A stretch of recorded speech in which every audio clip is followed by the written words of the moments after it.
कभी नोटिस किया है, जितना तुम किसी चीज़ को कंट्रोल करने की कोशिश करते हो उतनी ही वो चीज़ तुम्हारे हाथ से निकल जाती है। रिलेशनशिप हो, लोगों का बिहेवियर हो, फ्यूचर हो या खुद तुम्हारी लाइफ। और फिर तुम सोचते हो मैं इतनी मेहनत करता हूँ फिर भी सब बिगड़ के हो जाता है। ऐसा क्यों होता है? चलो इसको समझते हैं। ओके, तो मैं स्टेप बाय स्टेप इसको दिखाऊंगा कि होता क्या है रियलिटी में। Fear is the root. सच ये है, कंट्रोल की नीड कभी कंट्रोल से नहीं आती, जो फियर से आती है। Fear of losing someone, fear of not being enough, fear of failure, fear of being alone. और जब इंसान डरता है तब वो दो चीज़ करता है, या तो सबको पकड़ के रखना चाहता है या फिर सबसे भाग जाना चाहता है। दोनों में से कोई भी हेल्थी नहीं है। Control always backfires. जितना तुम कंट्रोल करते हो उतना ट्रस्ट ख़त्म होता है, जितना तुम फोर्स करते हो उतना रिस्पेक्ट कम होता है, जितना तुम चिपक के रहते हो उतनी दूरी बढ़ती है।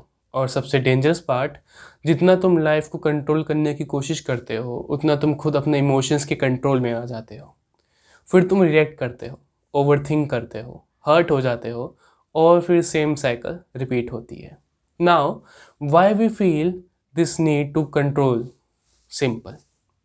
जहाँ तुम्हें पास्ट में पावरलेस फील हुआ था, आज तुम वहाँ कंट्रोल ढूंढते हो। बचपन में इग्नोर हुआ, आज तुम लोगों को ओवर वैल्यू करते हो। कभी किसी ने छोड़ दिया, आज तुम किसी को छोड़ना नहीं चाहते। कभी कोई सिचुएशन तुम्हारे हाथ में नहीं थी, आज तुम हर सिचुएशन को हाथ में रखना चाहते हो। बट फियर से बना हुआ कंट्रोल कभी स्टेबल नहीं होता।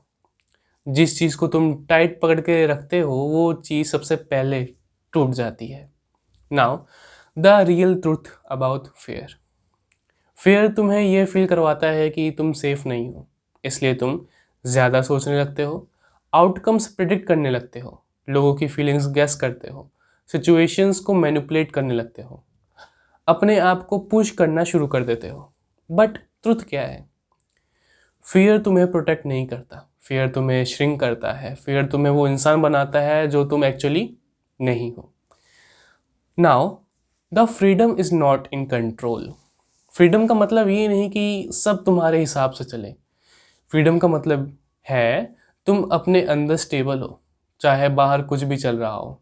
फ्रीडम इज व्हेन तुम ट्रस्ट करते हो, तुम लेट इट गो कर देते हो, तुम प्रेजेंट में रहते हो, तुम आउटकम से चिपकना बंद कर देते हो, तुम अपने इमोशंस को फील करते हो, उनसे भागते नहीं। जब तुम कंट्रोल छोड़ते हो तब तुम अपनी स्ट्रेंथ फील करते हो। जब तुम फियर को समझते हो तब तुम लाइफ को ओपन हाथ से होल्ड करके रखते हो, और वही पॉइंट से ट्रांसफॉर्मेशन स्टार्ट होती है। लिसन, तुम्हारा फियर तुम्हारी गलती नहीं है, तुम्हारा कंट्रोल तुम्हारी वीकनेस नहीं है, ये बस तुम्हारी बॉडी का एक ओल्ड सर्वाइवल मोड है। लेकिन तुम अब बच्चे नहीं हो, तुम अडल्ट हो, तुम चूज कर सकते हो। Choose peace, choose trust, choose letting go, choose being present. Because जब तुम कंट्रोल छोड़ दोगे तुम्हारी लाइफ कभी आउट ऑफ कंट्रोल नहीं लगेगी। फियर कम नहीं होगा पर तुम उसके ऊपर राइज कर जाओगे।